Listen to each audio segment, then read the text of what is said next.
வெயிலுக்கு சாப்பிடவே முடியாது, சாப்பிடவே தோணாது, ஏன்னா அடிக்கிற வெயில் அப்படி இருக்குது. ஸோ சொல்லியிருந்தேன் பசி தீர்க்கும் பல மரங்கள் தரோன்ட்டு.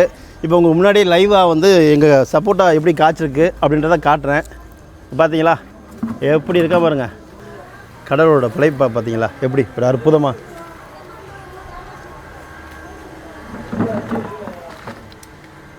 என்ன தவம் செஞ்சுருக்கணும்.